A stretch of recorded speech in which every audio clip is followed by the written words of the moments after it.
Cumprimento toda a igreja com a paz do Senhor Jesus. Amém. Eu sei que já foi orado, né? Mas como de costume a gente sempre gosta de apenas alguns segundinhos ministrar uma oração ainda, amém? Né? Por reverência até ao altar que nós estamos, né, igreja? Senhor meu Deus e meu Pai, em nome do Senhor Jesus, ó Deus, nós nos encontramos, Senhor, com os nossos corações alegres, Senhor Deus, neste lugar, Senhor, para glorificar, para exaltar ao Senhor, Senhor, mas também para servir ao nosso próximo, assim como o Senhor nos levantou, ó Pai. Em nome do Senhor Jesus, meu Deus, meu Pai, eu oro, Deus vivo, por essa palavra, Senhor, que vai ser ministrada, que possa, Senhor, atingir os corações, as mentes, Senhor, de todos aqui presentes, Senhor. Até as crianças, meu Deus, que alguma coisa dessa palavra elas possam consumir, Senhor, e levar para a sua vida. Eu não sei em que momento que alguns deles ou que todos eles vão ouvir. Eu peço que a minha oração seja para que todos possam ouvir e ter essa sementinha no coração deles, para que lá na frente eles possam usar essa palavra e guerrear, Senhor, e lutar com ela, Pai amado, no momento necessário, Senhor. Assim eu peço, meu Deus, por toda a igreja que está aqui, por todas as pessoas que estão aqui, Senhor, e por aquelas aonde o Senhor levará esse áudio, Senhor Jesus, para que possa falar com pessoas, para que pessoas tenham a mente e o coração aberto para que o Senhor possa ministrar a essas vidas, em nome do Senhor Jesus. Amém, Senhor. Igreja, a palavra que eu vou ministrar hoje, né, ela teve origem numa leitura do livro de Provérbios, no capítulo 18, e teve um versículo que eu li ali na palavra e ela ficou assim, aquele versículo ficou piscando na minha mente, sabe? Ficou marcando como um sinal de alerta, né? Que aquilo era algo que eu traria para a igreja. E junto com esse versículo de Provérbios 18, né, me veio à cabeça depois o livro de Gálatas, que a gente vai ver, a história do filho pródigo, onde se encaixa nessa palavra também, e alguns versículos do livro de Mateus. Mas, contudo, né, o que trouxe suporte e assistência, né, para essa palavra também foi a última ministração que o Luiz ele trouxe, né, na última palavra dele. Ele falou sobre o livro de Ageu, né, e ele falou naquele momento, ele pediu que a igreja lesse esses 2 capítulos. O livro de Ageu ele tem apenas 2 capítulos, e ele pediu que, né, a igreja lesse. Eu não sei se os irmãos chegaram a ler, mas quando eu tive um momento, né, oportuno em casa, eu fiz a leitura desses 2 capítulos e versículos dali, né, iluminaram a minha mente, falaram comigo, trataram comigo, e são os versículos que eu vou trazer hoje para essa ministração também, né? Versículos que me exortaram, que me ensinaram, que me confrontaram, que apontaram o meu ego, né? Então eu estou trazendo hoje para a igreja refletir e meditar junto comigo. Mas o capítulo 1 do livro de Ageu vai falar a história de um homem chamado Ageu. Ageu, ele era profeta de Deus, e Deus entrega uma mensagem para ele, para que ele fosse até o povo de Deus, né, um povo que tinha sido levado cativo. Quem não sabe o que significa cativo, significa preso. O povo de Deus havia sido levado preso para a Babilônia, e lá servia como escravo, sofria, né, tinha grandes dificuldades lá. Então os que sobreviveram a esse sofrimento voltaram novamente para a terra deles, né, para a terra de Judá.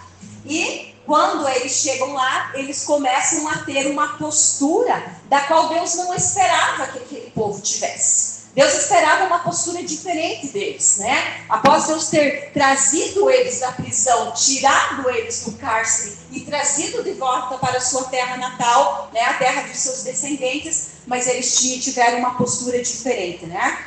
E o que me chamou a atenção está no segundo versículo do capítulo 1 de Ageu, né? Então Ageu é levantado para levar essa mensagem, né, para o rei, para o sacerdote da época e também para o povo. E olha que interessante, né? Ageu recebe essa mensagem e ele vai lá e leva para esse povo, né? O povo que era igual a mim e a você, eram seres humanos como nós, com os mesmos desejos, com os mesmos sonhos, com as mesmas dificuldades, com as mesmas dores.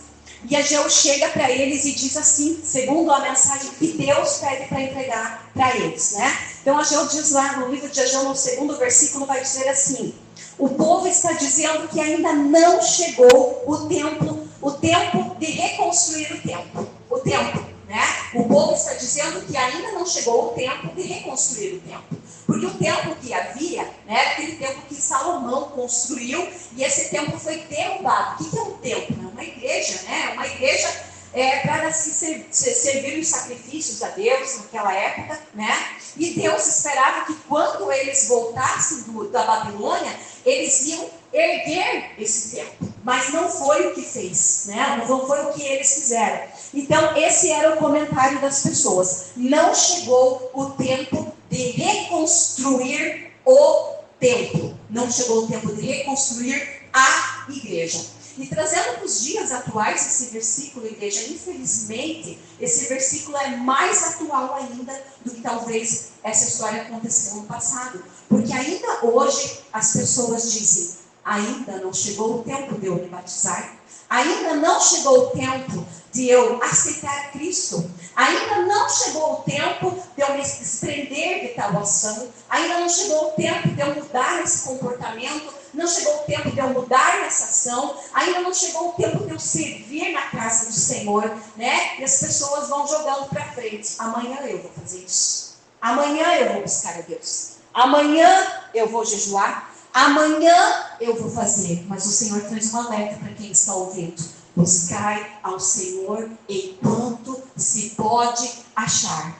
E aí lá no versículo 4, né, junto com essa mensagem que Ageu leva para o povo, né, Deus faz uma pergunta para aquele povo daquela época. E essa pergunta foi uma das perguntas que, assim, fulminou o meu coração, fulminou o meu entendimento, né, e me trouxe como resposta. Olha aqui, que intrigante esse versículo, que interessante esse versículo. Deus pede para que Ageu fale essa pergunta ao povo. Povo de Judá, será que fica bom vocês viverem em casas luxuosas enquanto o meu templo está destruído? Vou repetir. Povo de Judá, fica bem vocês morarem em casas luxuosas enquanto o meu templo está destruído? E Deus fez essa pergunta literalmente para aquele povo. E o que nós podemos tirar daqui, igreja, como conclusão, é que o povo não estava nem aí com o templo. O povo não estava nem aí. O povo estava preocupado com o seu trabalho, com os seus negócios, com os seus sonhos, com a sua vida, com a sua família, como fala a palavra, com as suas casas luxuosas, com as suas casas confortáveis. E eles estavam interessados apenas nos seus próprios desejos, né? Nos seus próprios desígnios, né? E hoje eu, né, faço essa pergunta para a igreja que está aqui e para aqueles que vão ouvir. Gabriel, se quiser aumentar um pouquinho o fundo, pode aumentar um pouquinho. Eu faço essa pergunta, né? Esqueça, você que está aqui, você que está ouvindo, vai ouvir esse áudio. Eu quero que você agora, por um momento, você esqueça que esse templo, nós temos já o templo, mas que você esqueça que há uma administração, né? Há uma administração local. Nós temos a pastora Dolores, ela tem os assistentes dela para esse templo. Mas agora eu quero que você esqueça o físico e as pessoas. E entenda que esse lugar foi um lugar levantado pelo Senhor Deus. E eu quero perguntar para você, não precisa responder. Mas, mediante esse versículo que nós acabamos de ler aqui, o que é que você tem feito para manutenção desse templo? Não leve como uma pergunta que a Arlete está levando diretamente para você, mas que seja uma pergunta baseada nesse versículo 4 de Ageu 1. O que é que você tem feito para ajudar a manutenção, para ajudar a casa de Deus? Qual é a assistência que você tem dado a esse lugar? Mais uma vez Deus pergunta, povo de Judá, será que fica bem vocês morarem em casas luxuosas e a minha casa estar destruída? Eu quero dizer também, né, mediante os dons, né, o que você tem feito com os dons que Deus te deu, né, em favor do templo, em favor da assistência desse lugar. Se você tem usado os seus dons, e se você não tem usado, mas também se tem usado, você tem usado de todo o teu coração, você tem feito o melhor e dado uma primícia para Deus, ou simplesmente eu sirvo com o meu dom, mas eu faço como der, do jeito que der e se der. Deus olha, irmãos. Às vezes nem a igreja, né, gosta muito do que é oferecido, e Deus também não gosta. Deus sabe que podia ser melhor, né? Então, falando, né, da área física aqui, né, nós somos uma igreja abençoada por Deus, temos uma estrutura boa, né, temos o que se precisa ter dentro de um templo. Essa igreja é contemplada por Deus e tem tudo aqui dentro, o que uma igreja precisa. Mas igreja, nós não somos somente esse templo físico. O espiritual conta muito mais ainda. Quem sabe você não sabe lidar muito com teclado, você não sabe tocar uma bateria, você não sabe lidar no fio que tem aqui. Mas o Senhor me deu uma boca, me deu um joelho, e saiba que a assistência espiritual é a primeira que Deus espera da minha vida e da tua vida. E hoje eu pergunto para você, qual que é a assistência espiritual que você tem dado para o templo? Quantas vezes o teu joelho se joelha nesse lugar para buscar na tua casa, para interceder pelo templo, pelas pessoas, pelo espiritual da igreja? Quantas pessoas que não estão aqui porque quem sabe estão feridas e não depende da minha palavra e da tua palavra, mas de uma ação do Espírito Santo que através da nossa oração vai alcançar. Olhe para onde Deus te chamou e veja a assistência espiritual que você pode dar. Mas se você entende de alguma coisa física, qual é a assistência que você pode dar ao templo de Deus? E mais uma vez eu digo para você, não pense que essa palavra eu estou falando diretamente para alguém, mas eu estou falando algo que me confrontou. Sabe por quê, igreja? Por que me confrontou essa palavra? Porque eu quero dizer que talvez o meu caso seja o teu caso também. Quantas vezes, igreja, nós viemos cá dentro da igreja do Senhor nos preocupando com as nossas casas luxuosas. Eu sei que nenhum de nós, quem sabe, temos uma casa luxuosa, mas com os nossos próprios sonhos, os nossos próprios interesses, os nossos próprios egoísmos. Quantas vezes a gente está aqui dentro, ao invés de levantar a mão, clamar, orar, buscar, a gente está preocupando com o dinheirinho que eu vou poder ganhar mais amanhã. Eu estou me preocupando com coisas supérfluas, com coisas que são passageiras. E o nosso coração não está no Senhor. Nós estamos aqui dentro com uma contrapartida com Deus. Eu estou aqui, mas o Senhor tem que fazer isso por mim na minha vida física, na minha vida financeira. E a gente está com uma barganha e nós não podemos continuar mentindo mais para nós. Porque Deus já sabe o que passa no meu coração e no teu coração. O que o Senhor está dizendo é que Ele quer uma postura nova minha e tua dentro da casa do Senhor. Igreja, quantas vezes a pastora levanta as mãos para interceder por alguém aqui? E quantos de nós estamos lá no nosso banco, foi isso que Deus falou no meu coração, estamos de coração mesmo, intercedendo por aquele que está aqui junto. Senhor, derrama uma bênção, ajuda ele, faz aquilo, faz mais isso. Amém, igreja? A igreja está em compreendimento.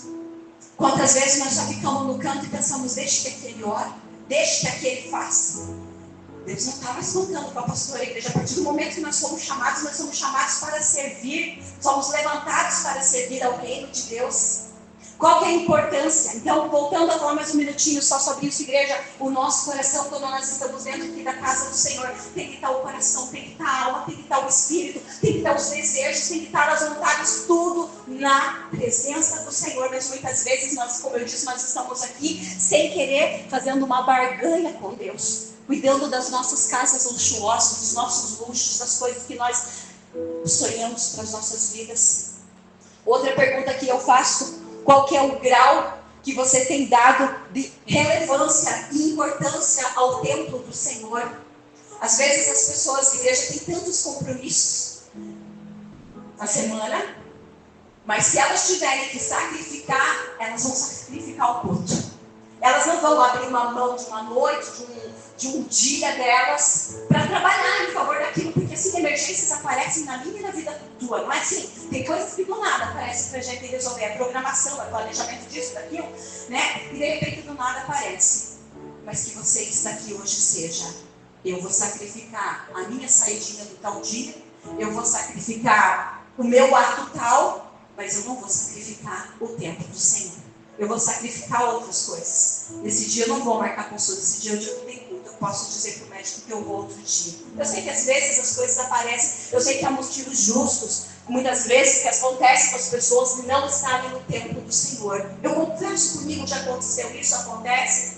Mas igreja, pode ter certeza que na minha porta também bate. Também bate. Como se eu tivesse que ficar todo dia em casa e não vir para a igreja. Eu dou a minha ajeitada, a minha administração lá em casa, com meu filho, com meu marido, com meu trabalho, no dia de culto, não. No dia de estar no templo do Senhor, não. Porque eu sei de onde Ele me tirou, eu sei o que Ele fez por mim, e eu sei que é lá de lá que vai vir o sustento para o meu futuro. Em todas as áreas, espiritual, física e material. Olha só o que diz em Provérbios, no capítulo 18, no versículo 1. Eu vou ler um versículo, um deles, eu salvei várias traduções, mas diz assim, ó, quer ver? Quem se isola busca interesses egoístas e se rebela contra a sensatez. Aí uma outra tradução diz assim, ó, quem não gosta de estar na companhia dos outros, só está interessado em si mesmo e rejeita a verdadeira sabedoria, e rejeita os bons conselhos. Sabe o que quer dizer isso, igreja? Quem não gosta de estar na companhia dos outros, quem se isola, é mais ou menos assim. Foi esse entendimento que Deus me trouxe. É o dia que você tem que estar no templo do Senhor, mas tá tudo bem aqui na minha casa, eu tenho serviço para fazer, eu tenho mais isso, eu tenho mais aquilo.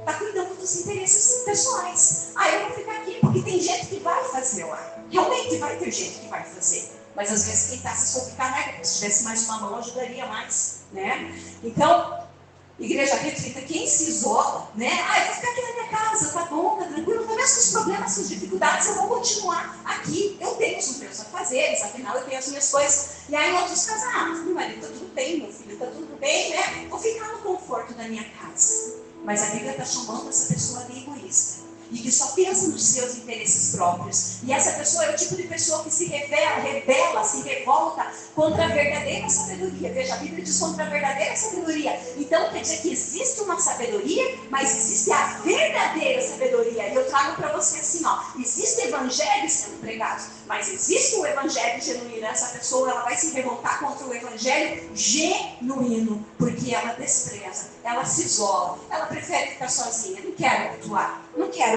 congregar. Gálatas capítulo 6, versículo 2 nos ensina a nós levarmos as cargas uns dos outros. E aqui na igreja, nós somos prestadores de outras pessoas. Quantas pessoas que passaram por aqui não estão mais aqui, tudo bem, mas estão vivas, estão com vida, estão com segundas chances, porque levaram um conselho daqui. Porque naquele momento de dificuldade, nós ajudamos elas a carregarem a cruz delas, né? E assim como um dia alguém ajudou a carregar-nos, nós temos a diferença. Dos 10 votou 1, nós somos esse 1 que votou. O Senhor conta conosco, igreja. No livro de Ageu nós vamos ver que o povo, ele estava passando por uma dificuldade por causa desse egoísmo deles, por causa que eles só se incomodavam com os interesses deles, eles não estavam nem aí com o templo do Senhor, né? Mas é muito sério, igreja, porque no livro de Mateus vai tratar de uma consequência espiritual. Preste bem atenção. Ageu, que nós vamos ver um problema que o povo estava enfrentando, que era físico, era um problema aqui que eles tinham, por conta de descansarem só neles, na casa deles, na família deles, no lar deles, e não estarem disponíveis a servir ao próximo. Jesus disse, quem é o maior no reino? O maior que seja aquele que serve. Quer ser o maior? Aquele que serve, aquele que presta serviço.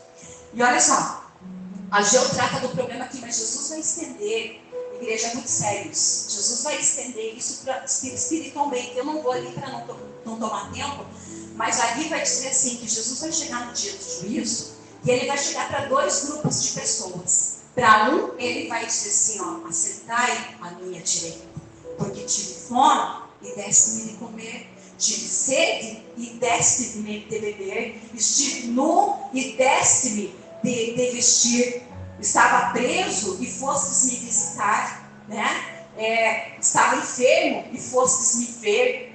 Então, Jesus está falando sobre coisas de prestação de serviço. E aí Jesus vai dizer assim, ó, venham até mim e sentem-se ao meu lado. E as pessoas dirão naquele dia, quando te vimos nu, quando te vimos na prisão. Aí Jesus vai dizer assim, ó, vocês fizeram isso quando vocês fizeram para as pessoas. Mas há um outro grupo que vai dizer, apartai-vos de mim, porque a você eu não conheço. Porque quando tive fome, sabe, às vezes as pessoas pensam, mas eu não tenho comida nem para mim, eu não tenho tempo nem para mim, eu não tenho nem isso nem para mim.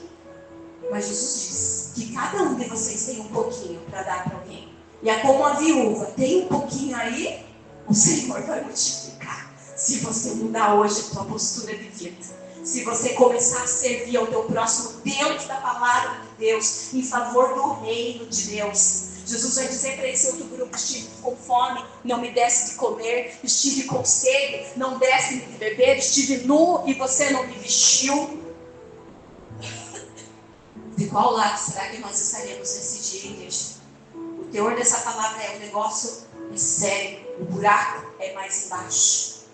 O Senhor não nos salvou para nós ficarmos paralíticos, deficientes, de não agir dentro do reino dele, não fazer algo em prol do reino dele. Eu sei, igreja, que essa palavra que não se estende só aqui para dentro do templo. Contudo, eu estou usando hoje ela, porque eu e você sabemos que nós temos uma liberdade para ajudar as pessoas aqui. Quem já tentou pregar no trabalho, quem já tentou falar de Jesus e ajudar alguém fora do templo, você sabe que é difícil, porque muitas das vezes nós somos proibidos em determinado lugar. Quantas pessoas eu fui tentar, alunos que eu fui tentar dar conselhos, eu tenho que pegar leve, eu tenho que saber o que eu falo, porque eu sei o chão que eu estou pisando, porque eu sei que há uma lei, né, que fala que o Estado é laico, que isso mais aquilo, mas eu tenho pessoas que são contra o que eu creio, que eu acredito. Por isso que eu estou dizendo, aqui dentro você tem liberdade para ajudar a igreja. Aqui dentro você tem liberdade para você trabalhar com o Senhor. É daqui de dentro que o Senhor vai te capacitar e assim também vai levar você para fora, para você poder ajudar, né? Ficar em Jerusalém, até que do alto sejais revestido de poder. Mas muitas vezes nós nem nós nos revestimos e nós já queremos, às vezes, fazer algo que não tem como fazer. Muitas pessoas, igreja, presta bem atenção no que eu vou te dizer. Para eu poder trazer essa palavra hoje, quinta-feira, eu tive alguns problemas de saúde com Charles, eu também tive, né, um certo resfriado, eu não consegui me preparar para essa palavra para hoje. Mas chegou a data limite, era quinta-feira. E o que eu quero dizer com isso, igreja? Que nós temos que usar aquilo que Deus deu para nós em prol do reino. Para eu poder pregar essa palavra, o meu filho e meu marido iam chegar na quinta-feira com fome. E naquele dia, graças a Deus, Deus tem abençoado a nossa vida, isso é para a glória dele. Eu pensei, se eu for fazer janta, eu não preparo a palavra. Vamos comprar lanche de noite, vamos comer lanche, porque eu vou me dedicar e vou me arrastar na palavra a tarde inteira. E à noite eu vou meditar, porque quando eu trago a palavra, igreja, eu tento dar algo meu melhor. Sexta-feira de manhã, eu queria fazer algo meu com Deus, igreja. E eu não queria fazer nada, eu só queria ficar na presença de Deus. Eu também, como eu já não tinha feito janta, eu não ia ter almoço. No outro dia eu falei para meu marido: hoje você traz marmita para casa, porque hoje é o meu encontro com o Senhor, a minha busca do Senhor. Sabe o que eu quero dizer com isso, igreja? Que as coisas que Deus te dá é para você também trabalhar para o reino. Não é? Tem pessoas que estão usando para o seu próprio deleite. Sabe? Tem pessoas que podiam estar, que podem estar na casa do Senhor, numa organização melhor das suas vidas, porque Deus já abençoou com o tempo, Deus já abençoou com o dinheiro, aonde a pessoa pode dizer: puxa, eu tenho que estar hoje na igreja, hoje eu tenho condição para pagar alguém no meu lugar, então eu vou pagar alguém para ir no lugar, porque eu vou para o templo servir ao Senhor, né? Hoje eu não posso fazer tal coisa, né? Hoje Deus deu tempo, mas as pessoas pegam o tempo para o seu próprio deleite, para os seus próprios interesses, como disse a palavra aqui, igreja, e nós temos que nos acordar com isso. Aquilo que Deus te deu é para você também desfrutar, com certeza é, mas Deus está chamando você para você usar para o reino do céu, para o reino do Senhor. Você precisa saber que tudo que Deus te deu não é só para você, não é só para mim. Deus espera que nós usemos o nosso dinheiro, o nosso tempo em favor do reino de Deus. E aí, né, nós falamos sobre a construção física, reconstrução física, mas o que você tem feito também para a reconstrução desse templo que é o nosso corpo, que é o templo do Espírito Santo? Você tem reconstruído ele? Ou, como diz ali, o que nós acabamos de ler, fica bem vocês morarem em casas luxuosas e o meu templo estar destruído? Fica bem você estar trabalhando por coisas que a ferrugem vai comer, né? Tantas coisas vão acontecer e esse templo aqui, ó, que é o que importa, o que você tem feito para reconstruir ele? Qual é o tempo que você tem usado para com Deus, para que você possa se capacitar em Deus? Há capacitações em Deus também na nossa vida espiritual. E olha só, então o povo, né, voltando para Ageu, para nós já irmos para o fim da palavra, Ageu, né, levou essa mensagem para o povo, E lá no livro de Ageu, no capítulo 1, no versículo 6, olha que interessante isso, igreja. Deus vai falar por quê. Porque assim, o problema é isso, né? Deus já ia revelar para eles por que eles estavam passando. Por causa desse sentimento egoísta deles e desses pensamentos só interesseiros, pensando em si próprio, eles estavam passando por tanta dificuldade na vida deles, por tanta dificuldade. E aqui no verso 6 nós vamos ter vocês semearam muitas sementes, mas colheram pouco. Tem comida, mas não é o suficiente para matar a fome. Tem vinho, mas não dá para ficarem bêbados. Tem roupas, porém elas não chegam para os proteger do frio. E o salário que o trabalhador recebe não dá para viver. Há alguém nessa noite que se encaixa dentro dessa palavra? Há alguém aqui que está passando por essa situação? Aqui trata das diversas áreas, né? Tem roupa, mas não é o suficiente para se vestir, né? Não é a roupa de acordo com a temperatura. Tem comida, mas não é o suficiente. Tem bebida, mas não é o suficiente. Muitas vezes, igreja, nós temos comida dentro das nossas casas, mas nem tempo nós temos para conseguir cozinhar aquilo. Quem sabe o nosso problema seja diferente. Temos dinheiro para comprar, mas quando vamos nos lugares não encontramos uma peça que dê certo para nós. Será que o nosso problema não é o mesmo, mas um pouco diferenciado do que aquele povo estava enfrentando? E aí, lá no versículo 9, Deus vai dar causa para eles que diz assim: vocês esperavam colheitas grandes, porém elas foram pequenas. E quando estavam levando para casa o pouco que colheram, eu soprei tudo para longe. E por que foi que o Senhor Todo-Poderoso fez isso? Foi porque vocês só vivem cuidando das suas próprias casas, mas não se importam com a minha casa que está destruída. Aí Deus dá causa para eles: vocês estão passando por todos esses problemas, porque vocês só pensam em vocês, literalmente. Não pensam em mim, não pensam na minha casa. Quem sabe para você não seja hoje a questão da casa, o templo físico que nós temos, mas você não pensa nessa casa que é o templo de Deus, em colocar o teu corpo em santidade, em colocar o teu templo em oração, em fechar a tua boca para os palavrões, né? Em fechar a tua boca para julgar, para condenar, para falar mal dos outros. Deus está perguntando hoje como que você tem reconstruído o teu templo. Quem sabe nós estamos passando por problemas, como eu acabei de falar, não é pela estrutura física desse lugar, pela falta da nossa assistência, mas porque nós não construímos o nosso templo espiritualmente falando. Mas aí, né, após eles receberem, né, a notícia do porquê que eles estavam passando por esses problemas, né, lá no versículo 7, olha que interessante o que Deus vai falar para aquele povo. Então eu quero dizer para você que está aqui nessa noite, ou para quem vai ouvir essa palavra, a solução para a tua vida, preste bem atenção, não é mais um trabalho. A solução para a tua vida não é mais um negócio para você abrir. A solução na tua vida não é um outro casamento, não é um outro relacionamento, não é qualquer outra coisa. O conselho da palavra do Senhor nessa noite para você é exatamente o que vai dizer aqui no versículo 9.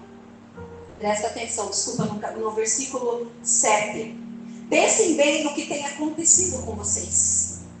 Deus falou para aquele povo: pense bem no que tem acontecido com vocês durante todos esses anos. E eu pergunto a você: pense bem no que tem acontecido com você todos esses anos. Quem sabe você diga: puxa, mas eu estou tanto tempo na igreja e eu não vejo as coisas acontecerem. Mas será que não é porque por muito tempo você estava com o pé na igreja, mas a cabeça ainda lá fora? Com as coisas lá de fora, com os interesses lá de fora, e não está rendido totalmente aos pés do Senhor Jesus, a sua palavra, a sua vontade? Aí diz assim: pense bem no que tem acontecido com vocês. Agora vão até as montanhas, tragam madeira e construam um novo templo. Essa foi a ordem dada para aquele povo. Literalmente, Deus mandou o povo subir uma montanha, pegar a madeira de lá, os baldes de construção, e começar a construir, a erguer um templo para que as pessoas pudessem fazer os sacrifícios a Deus lá. E eu quero dizer para você, igreja, hoje, que tipo de madeira será que Deus quer que você traga para o teu templo aqui, o teu templo do Espírito Santo? Ou seja, para esse templo, qual é o tipo de madeira? Por que as coisas estão dando errado na tua vida? E eu digo para você que subir a montanha nada mais é que eu e você na minha casa. É uma vida constante de oração, é subir um monte da oração. e lá Deus vai te trazer lenha. Quem sabe a lenha, a madeira que você precisa trazer é a lenha da oração, para queimar junto com as mulheres no círculo de oração. Quem sabe a lenha que você precisa trazer é participar e congregar da casa do Senhor de verdade, não estar obrigado, não estar simplesmente por qualquer outro sentimento, mas estar ali inteirado em Deus e na sua palavra. Quem sabe literalmente seja o dízimo que o inimigo tem roubado na mente das pessoas aí fora. Quem sabe seja literalmente isso que é a mudança para a tua vida financeira. Quem sabe seja o compromisso que você tem que ter com Deus e com a obra do Senhor. Quem sabe seja desempenhar o dom que Deus te deu. E aí o que acontece? O povo se conscientizou quando eles receberam essa mensagem. E eles foram para a obediência da palavra do Senhor. Eles começaram a subir o monte. Olha que poderoso isso aqui. Eles começaram a subir o monte, e eles começaram a trazer o alicerce, começaram a trazer madeira, e a Bíblia vai dizer, que nós vamos ver que quando eles começaram a fazer o fundamento, ou seja, o alicerce, naquela época era de madeira, né? Eu acredito que eles colocavam aqueles troncos para fazer o alicerce. Deus já estava vendo quando eles fizeram o comecinho, igreja. Deus não fez uma promessa que ia abençoar as pessoas. Quando você estiver perfeito na minha presença, eu vou te abençoar. Não, igreja. No comecinho, quando eles deram o pontapé primeiro, quando eles deram o primeiro passo, Deus já fez uma promessa de vitória. E eu quero dizer para vocês que eu estou há muitos anos na igreja, que Deus vem me lapidando, vem trabalhando, mas desde o dia que eu coloquei os meus pés, eu não vejo a mão do Senhor parada ao meu favor. Eu não vejo a mão do Senhor parada em todas as áreas da minha vida, igreja. Eu quero dizer que não espere o teu tempo ficar pronto, perfeito, bonito. O Senhor diz: venha como você está, venha como você está, faça o que você consegue, mas não pare, continue, retome aquilo que você já fazia para Deus. Olha só, igreja, que interessante, o versículo 18 vai dizer assim, ó: hoje mesmo, no dia 24 do nono mês, ou seja, 24 de setembro, vocês acabaram de construir o alicerce do templo, e vejam bem o que vai acontecer. E hoje eu quero profetizar para a tua vida que está aqui hoje, a mesma palavra que está aqui, ó. Hoje mesmo, no dia 28 do segundo mês, no dia 28 de fevereiro, você que está tomando essa palavra dentro do teu coração, você que está aceitando ela, está deixando Deus trabalhar, está deixando Deus quebrar, está deixando o Senhor modelar os teus pensamentos, os teus sentimentos, você que está fazendo um concerto com Deus aí dentro do teu coração: eu vou obedecer, eu vou praticar a palavra do Senhor, eu vou fazer aquilo que o povo de Deus tem me ensinado a fazer. Deus já está falando para você, você está colocando o primeiro alicerce.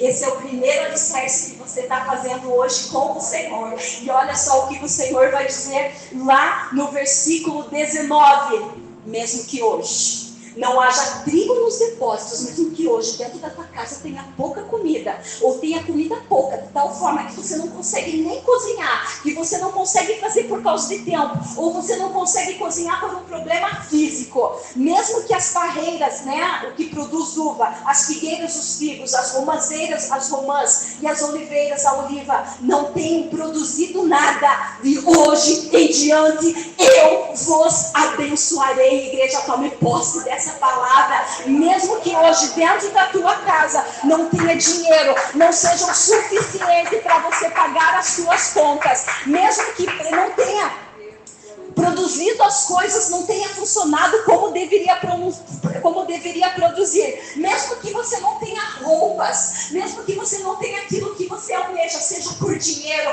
ou seja por confecção que não dá certo para você, hoje, pela tua obediência, por você eu começar a construir o teu altar dentro de você, dentro da palavra do Senhor, o Senhor já está te dizendo: eu vou te abençoar. O Senhor vai fazer sair água da pedra. O Senhor vai prover de onde você menos esperar. Você vai ver as coisas acontecerem na tua vida. Porque o nosso Deus é um Deus de abundância.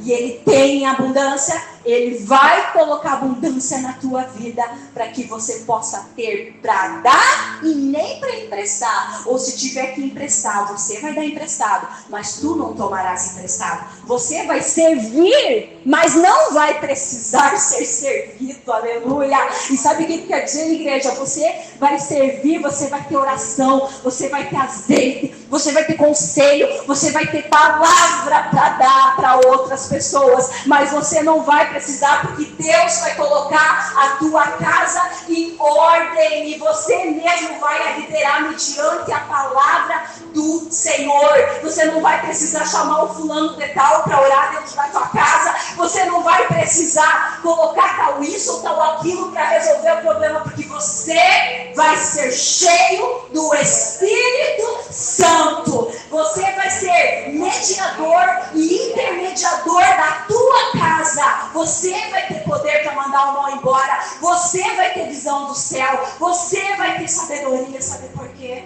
Porque você hoje está entendendo a palavra do Senhor, está levantando o teu altar, o teu templo para o Senhor. Amém, igreja? Aplauda Ele, glorifica Ele, porque Ele merece todo o nosso louvor na nossa oração.